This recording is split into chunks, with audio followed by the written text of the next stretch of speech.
ആദ്യത്തെ ചോദ്യം, ഇന്ത്യയുടെ ദേശീയ ഗാനം ആലപിക്കാൻ വേണ്ട സമയം എത്ര? ഉത്തരം 52 സെക്കൻഡ്. രണ്ടാമത്തെ ചോദ്യം, ഇന്ത്യക്ക് സ്വാതന്ത്ര്യം ലഭിച്ചതെന്ന്? ഉത്തരം 1947 ഓഗസ്റ്റ് 15. മൂന്നാമത്തെ ചോദ്യം, ഇന്ത്യക്ക് സ്വാതന്ത്ര്യം ലഭിക്കുമ്പോൾ ബ്രിട്ടീഷ് പ്രധാനമന്ത്രി ആരായിരുന്നു? ഉത്തരം ക്ലെമന്റ് ആറ്റ്ലി. നാലാമത്തെ ചോദ്യം, ജാലിയൻ വാലാബാഗിൽ വെടിവെപ്പിന് നേതൃത്വം നൽകിയ ഉദ്യോഗസ്ഥന്റെ പേര്? ഉത്തരം ജനറൽ റെജിനാൾഡ് ഡയർ. അഞ്ചാമത്തെ ചോദ്യം, ആരുടെ മുദ്രാവാക്യമാണ് ജയ് ഹിന്ദ്? ഉത്തരം സുഭാഷ് ചന്ദ്രബോസ്. ആറാമത്തെ ചോദ്യം, സാരേ ജഹാ സെ അച്ഛ ഈ കവിത എഴുതിയതാര്? ഉത്തരം മുഹമ്മദ് ഇക്ബാൽ.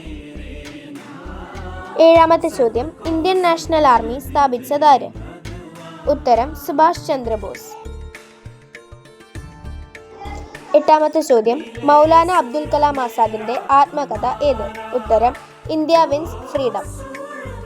ഒൻപതാമത്തെ ചോദ്യം, ഇന്ത്യയുടെ ഉരുക്കു മനുഷ്യൻ എന്നറിയപ്പെടുന്നത് ആര്? ഉത്തരം സർദാർ വല്ലഭായ് പട്ടേൽ. പത്താമത്തെ ചോദ്യം, മിസൈൽ മാൻ ഓഫ് ഇന്ത്യ എന്നറിയപ്പെടുന്നത് ആര്? ഉത്തരം APJ അബ്ദുൽ കലാം. 11ാമത്തെ ചോദ്യം, ഇന്ത്യയുടെ ആദ്യ രാഷ്ട്രപതി ആരായിരുന്നു? ഉത്തരം ജവഹർലാൽ നെഹ്റു. 12ാമത്തെ ചോദ്യം, ഇന്ത്യൻ ദേശീയ ഗാനത്തിൽ എത്ര വരികൾ ഉണ്ട്? ഉത്തരം 13.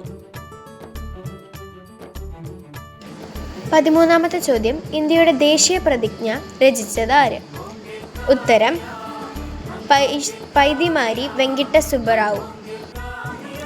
14ാമത്തെ ചോദ്യം, ഇന്ത്യൻ ഭരണഘടനയുടെ ആമുഖം തയ്യാറാക്കിയത് ആര്? ഉത്തരം ജവഹർലാൽ നെഹ്റു.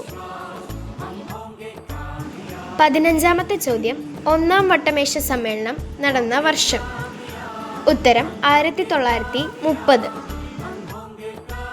16ാമത്തെ ചോദ്യം, രണ്ടാം വട്ടമേശ സമ്മേളനം നടന്ന വർഷം? ഉത്തരം 1931. 17ാം ചോദ്യം, മൂന്നാം വട്ടമേശ സമ്മേളനം നടന്ന വർഷം? ഉത്തരം 1932. 18ാമത്തെ ചോദ്യം, ഗാന്ധിജിയെ മഹാത്മാ എന്ന് വിളിച്ചത് ആര്? ഉത്തരം രവീന്ദ്രനാഥ് ടാഗോർ. 19ാമത്തെ ചോദ്യം, ദേവസമാജം ആരംഭിച്ചതാര്? ഉത്തരം ശിവനാരായൺ അഗ്നിഹോത്രി.